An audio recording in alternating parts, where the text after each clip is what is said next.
Hey guys, welcome to my YouTube channel. आज मैं बात करूंगी एचबी इलेक्ट्रोफोरेसिस के बारे में। तो चलिए जानते हैं एचबी इलेक्ट्रोफोरेसिस क्या होता है। एचबी इलेक्ट्रोफोरेसिस ब्लड में पाए जाने वाले हेमोग्लोबिन के अलग अलग प्रकारों को मापता है। एचबी इलेक्ट्रोफोरेसिस एक ब्लड टेस्ट है जिसका प्रयोग ब्लड में मौजूद हेमोग्लोबिन के लेवल को मापने और उसके विभिन्न प्रकार के पता लगाने के लिए किया जाता है। एचबी इलेक्ट्रोफोरेसिस टेस्ट की सलाह असामान्य रूप से बन रहे हेमोग्लोबिन के कारण को जानने के लिए दी जाती है। रेड ब्लड सेल्स में मौजूद हेमोग्लोबिन शरीर में ऑक्सीजन पहुंचाने का काम करता है। हेमोग्लोबिन टेस्ट को निर्धारित करने के लिए कुछ स्थितियां हो सकती हैं जिनके आधार पर आप टेस्ट करवा सकते हैं।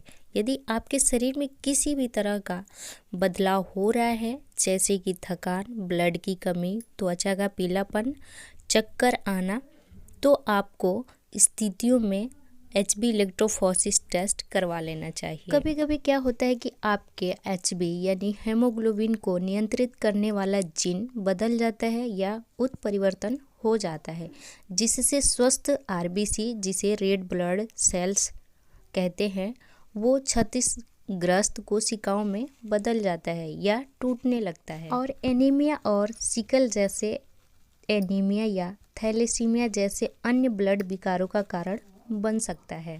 ब्लड से संबंधित विकारों का पता लगाने के लिए डॉक्टर कई सारे टेस्ट कर सकते हैं, जैसे कंप्लीट ब्लड काउंट, जिसे सीबीसी कहते हैं, reticulocyte count, Hb electrophoresis, genetic testing. इन सभी टेस्ट में एचबी का प्रयोग यानी एचबी इलेक्ट्रोफोरेसिस का प्रयोग विशेष रूप से बीटा थैलेसीमिया की जांच करने के लिए किया जाता है। बीटा थैलेसीमिया दो प्रकार का होता है। पहला होता है बीटा थैलेसीमिया मेजर और दूसरा होता है बीटा थैलेसीमिया माइनर। परिणाम स्वरूप थकान, कमजोरी और शरीर के विकास ठीक से न हो पाना आदि लक्षण दिखाई देते हैं। एचबी इलेक्ट्रोफोरेसिस हेमोग्लोबिन के लेवल को मापता है और सामान्य प्रकार के हेमोग्लोबिन की तलाश करता है। यदि आपके हेमोग्लोबिन के प्रकार का लेवल बहुत कम या बहुत अधिक है तो यह एचबी यानी हेमोग्लोबिन विकार का संकेत हो सकता है। बच्चों में ज़्यादातर थैलेसीमिया होने का चांस होता है। थैलेसीमिया एक ऐसी स्थिति जो हेमोग्लोबिन के उत्पादन को प्रभावित करती है। इस स्थिति में आपका हेमोग्लोबिन यानी आपका शरीर जो है वो सामान्य हेमोग्लोबिन तो बनाता है, लेकिन पर्याप्त मात्रा में नहीं बनाता है। थैलेसीमिया के लक्षण हल्के से लेकर गंभीर हो सकते हैं। एचबी इलेक्ट्रोफोरेसिस टेस्ट के दौरान क्या करें, तो चलिए जानते हैं एचबी इलेक्ट्रोफोरेसिस के दौरान आपको क्या करना चाहिए। डॉक्टर या लैब टेक्नीशियन एक छोटी सी सुई का प्रयोग करके आपकी कोहनी या हथेली के पिछले हिस्से में जो नस होती है उसमें खाली सुई चुभोकर ब्लड की थोड़ी मात्रा एक टेस्ट ट्यूब या शीशे में ले लेते हैं।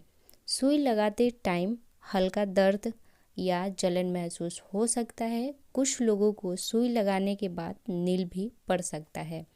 कुछ लोगों को चक्कर भी आ सकते हैं।